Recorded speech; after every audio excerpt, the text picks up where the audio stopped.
Hello student, I am SB your coach and you are watching the Smartest College YouTube channel. I hope you will be fine and I also in a good condition. I am going to describe a unique things in this video. Let's begin. Hello student, स्वागत है आपका इस video में एक बार फिर से। और ये इंग्लिश ग्रामर का पार्ट 2 है जिसमें हम आज पढ़ेंगे कि पार्ट्स ऑफ सेंटेंस क्या होते हैं। पार्ट्स ऑफ सेंटेंस ये एकदम यूजुअली नहीं है दोस्तों। आज का जो पार्ट्स ऑफ सेंटेंस आप पढ़ने जा रहे हैं ये बहुत ही यूनिक होने वाला है और एकदम जड़ से आपको इस वीडियो में सीखने को मिलेगा। अगर आप इंग्लिश को पढ़ना जानते हैं, ठीक है, तो अच्छी बात है, लेकिन जब तक आपका ग्रामर मजबूत नहीं है, ठीक है, तब तक आप इंग्लिश में कुछ नहीं कर सकते। तो चलिए आज का वीडियो ये शुरुआत करते हैं और आज एकदम जड़ से समाप्त करेंगे कि सेंटेंस के कितने पार्ट्स होते हैं, ठीक है।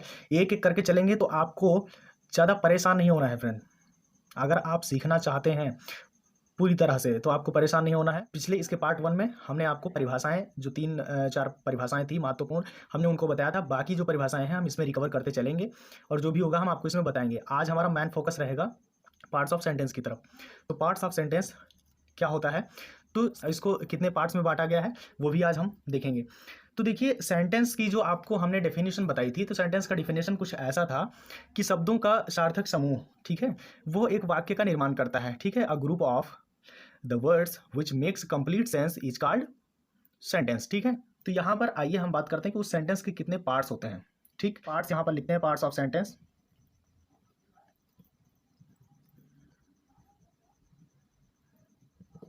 पार्ट्स ऑफ सेंटेंस में हम आज देखेंगे। तो पार्ट्स ऑफ सेंटेंस जो होता है, सेंटेंस के 2 पार्ट्स होते हैं मेनली, ठीक है, 2 पार्ट्स होते हैं। अब कौन कौन से होते हैं? सब्जेक्ट और दूसरा होता है प्रेडिकेट। भागना नहीं फ्रेंड्स, ये है तो सभी की तरह से, लेकिन अभी इसके जड़ में हम आपको लेकर के चलेंगे। तो देखिए, सब्जेक्ट मतलब क्या होता है? सब्जेक्ट मतलब रखते हैं तो हम लोग लिखते हैं सब्जेक्ट मतलब वैसे नॉर्मल करता रखते हैं, लेकिन सब्जेक्ट का जो हिंदी इसे होता है वो होता है उद्देश्य, ठीक है, उद्देश्य। और प्रेडिकेट को जो कहते हैं तो शुद्ध भाषा में इसको विधेय कहते हैं, ठीक है, विधेय। अब इन पर बात कर लेते हैं कि सब्जेक्ट क्या होता है। तो सेंटेंस के अंदर जो भी हेड वर्ड होता है उसे हम क्या कहते हैं? सब्जेक्ट, ठीक है। और उस हेड वर्ड मतलब जो मुख्य शब्द होता है सेंटेंस के अंदर, उसके बारे में जो कुछ भी कहा जाता है उसे हम प्रेडिकेट कहते हैं। यहां पर देखिए, हम आपको लिख करके दिखाते हैं सेंटेंस से। Ram is playing. अब यहां पर आप देखिए कि राम, ठीक है, इज प्लेइंग, यहां पर दिख नहीं रहा होगा तो चलिए थोड़ा सा और बढ़ा लेते हैं। Ram is playing the cricket, यहां पर समझ लीजिए Ram is playing the cricket, ठीक है। राम जो है वो क्रिकेट खेल रहा है, तो यहाँ पर राम जो है ये इसका हो जाएगा क्या? ये हो जाएगा सब्जेक्ट, ठीक है। राम हो जाएगा इसका सब्जेक्ट। और बाकी का जो बचा यहाँ पर कि खेल रहा है, तो खेल रहा है ये किसके बारे में कहा जा रहा है भाई? तो राम के बारे में कहा जा रहा है, यानी कि जो वाक्य का मुख्य शब्द है राम, ठीक है, ये एक सब्जेक्ट हो गया। सब्जेक्ट के बारे में जो शब्द कुछ बता रहे हैं उनको क्या कहेंगे? हम प्रेडिकेट कहेंगे। मतलब यहाँ से लेकर के यहाँ तक ये क्या हो गया? ये हो गया प्रेडिकेट। समझ में आया? ठीक, ये हो गया सब्जेक्ट और ये हो गया प्रेडिकेट। अब यहां पर बात ये बनती है कि सब्जेक्ट के भी कुछ पार्ट्स होते हैं और प्रेडिकेट के भी कुछ पार्ट्स होते हैं। आपने ये जाना कि सेंटेंस में जिसके बारे में कुछ कहा जाता है वह क्या होता है? सब्जेक्ट। और सेंटेंस में जो कुछ भी सब्जेक्ट के बारे में कहा जाता है वो होता है प्रेडिकेट। कब कहा जाता है, क्यों कहा जाता है, या फिर क्या होते हैं सब्जेक्ट, ये आपने समझा, ठीक है। तो इतनी बात समझ में। इसके बाद में चलते हैं कि अब इस सब्जेक्ट के कितने पार्ट्स होते हैं। तो चलिए देखते हैं कि सब्जेक्ट्स के कितने। अब यहां पर सब्जेक्ट्स के जो पार्ट होते हैं ये फिर से यहां पर मैन रूप से 2 पार्ट्स होते हैं। अब देखिए, सब्जेक्ट के और 2 पार्ट्स होते हैं। कौन कौन से? पहला होता है क्वालिफायर, ठीक है। सब्जेक्ट का पहला पार्ट क्वालिफायर और दूसरा पार्ट मैन वर्ड, ठीक।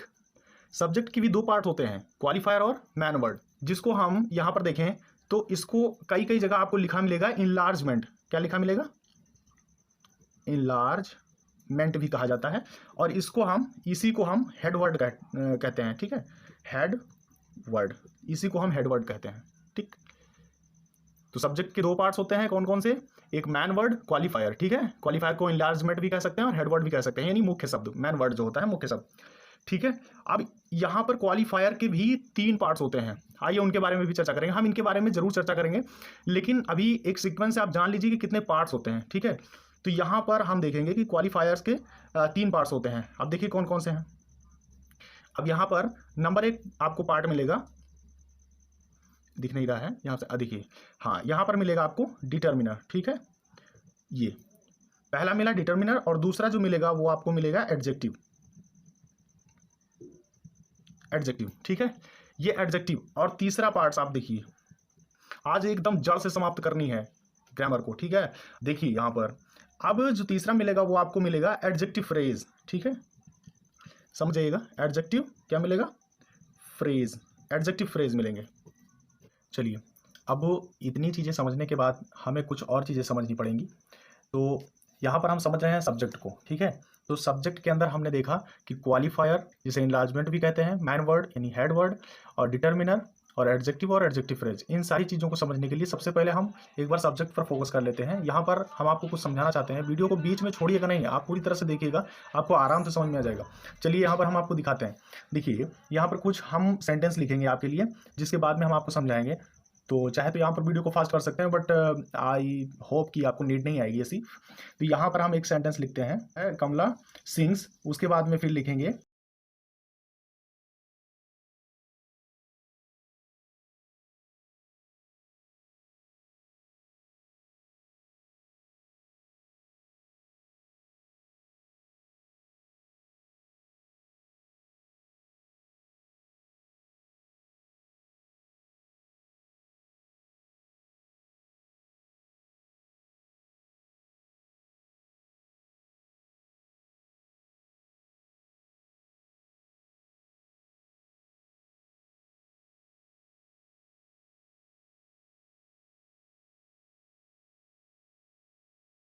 हेल्थ, ठीक है, गुड फॉर हेल्थ। यहाँ पर आप लोग देख रहे होंगे, देखिए ये हमने कुछ आपके लिए एग्जांपल्स लिखे हैं, ठीक है। ये एग्जांपल्स हमने आपके लिए कुछ लिखे हैं, ठीक है, जिससे आपको सब्जेक्ट को समझने में आसानी होगी।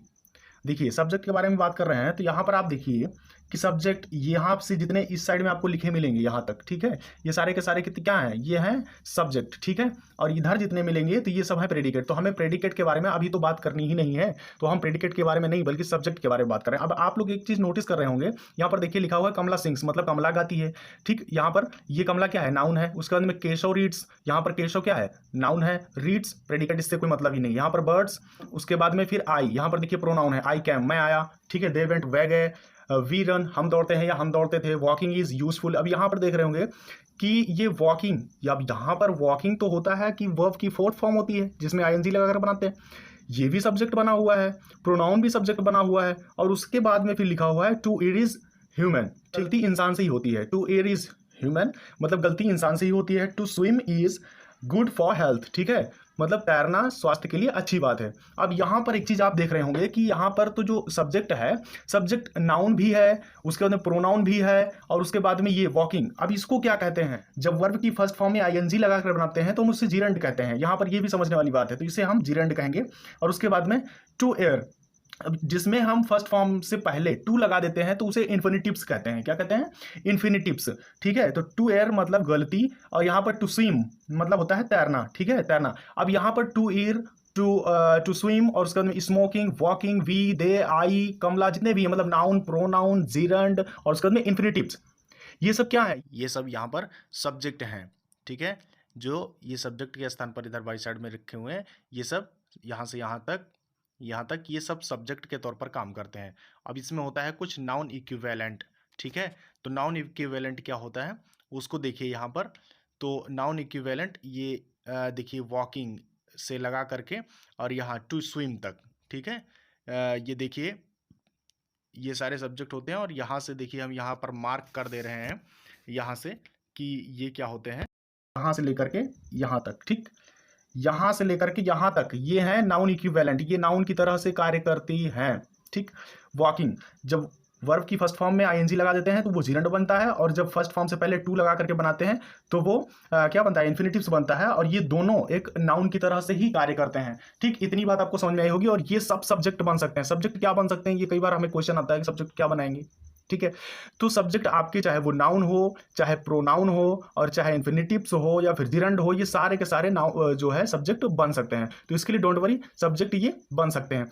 अब इसके अंदर कई बार आप देखते हैं सेंटेंस के अंदर कि जो सेंटेंस है, सेंटेंस में सब्जेक्ट किसी में एक होता है, अब किसी में दो भी होते हैं, और किसी में 2 से 3 भी हो जाते हैं, और 3 से किसी में अधिक भी होते हैं। अब इस बात को समझने के लिए हम आपको लेके चलते हैं, स्क्रीन पर अपने फोकस कीजिएगा। अब यहाँ पर आपको ये हमने जो एग्जांपल्स दिए थे ऊपर, इनसे आपको ये तो क्लियर हो गया, इनको पढ़ने से ये स्पष्ट हो गया है कि जब किसी वाक्य में सब्जेक्ट एक शब्द होता है तो वह जो है नाउन भी हो सकता है, प्रोनाउन भी हो सकता है, जिरंड भी हो सकता है, और इन्फिनिटिव्स भी हो सकता है।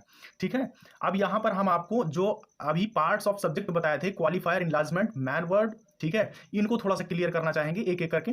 तो चलिए सबसे पहले हम क्वालिफायर और मैन वर्ड या हेड वर्ड को क्लियर कर देते हैं। तो यहाँ पर हम कुछ एग्जांपल लिख रहे हैं, उनको थोड़ा ध्यान से देखिएगा। चलिए देखें,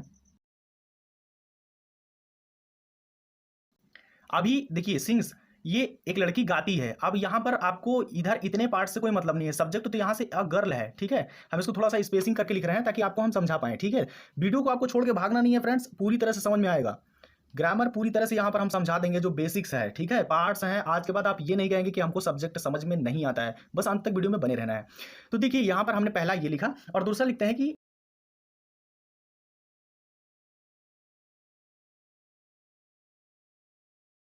तीसरा, तो तीसरा लिखते हैं यहाँ पर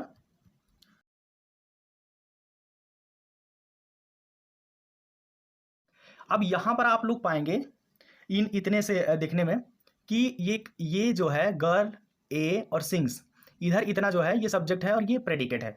तो सब्जेक्ट में हम आपको समझाना चाह रहे हैं, जो पहला हमारा पार्ट्स था क्वालिफायर और हेड वर्ड। तो इसमें से अगर पहचानने के लिए कहें कि हेड वर्ड क्या है और क्वालिफायर क्या है, तो यहाँ पर हम आपको बता दें कि क्वालिफायर वह शब्द होता है जो वाक्य में सब्जेक्ट से पहले आकर के सब्जेक्ट के बारे में सूचना देता है, उसे हम क्वालिफायर कहते हैं। अगर इसके पहले दो शब्द यूज हो जाते हैं जो इसके बारे में सूचना देते हैं, तो पहला डिटर्मिनर और दूसरा एडजेक्टिव हो जाता है। लेकिन यहाँ पर ए जो है ये क्वालिफायर है, ठीक है। इसके बारे में एक सूचना दे रहा है कि वह एक लड़की है, ठीक। अब क्या कर रही है, इसका सूचना ये दे रहा है, तो इससे मतलब नहीं है, ये है प्रेडिकेट, ठीक है। तो यहाँ पर इससे मतलब नहीं है, हमें सबसे पहले सब्जेक्ट पे फोकस करना है। तो सब्जेक्ट में अ गर्ल जो है, हमने उसको सब्जेक्ट बनाया है। तो सब्जेक्ट अ गर्ल है, तो इसी में इसके पार्ट्स भी हैं। तो यहाँ पर ए जो है ये क्या है, क्वालिफायर है, ठीक है। यहाँ पर जो मैन वर्ड है या हेड वर्ड कह लें वो गर्ल है, ए जो है ये क्वालिफायर है और गर्ल हेड वर्ड है। इसी तरह से यहाँ पर देखेंगे तो एन लिखा हुआ है, एन जो है वो क्वालिफायर है और एलिफेंट जो है ये हेड वर्ड है, ठीक। इसी तरह से यहाँ पर देखें तो दिस जो है ये क्वालिफायर है और डॉग हेड वर्ड है। इतनी बात समझ में आई। तो इस तरह से हम कह सकते हैं कि जब यदि सब्जेक्ट के बारे में एक शब्द सूचना देता है तो उसे हम क्वालिफायर कहते हैं।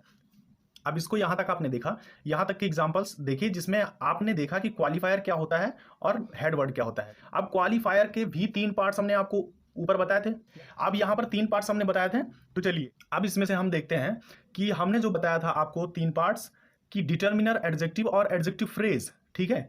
अब ये क्या होता है,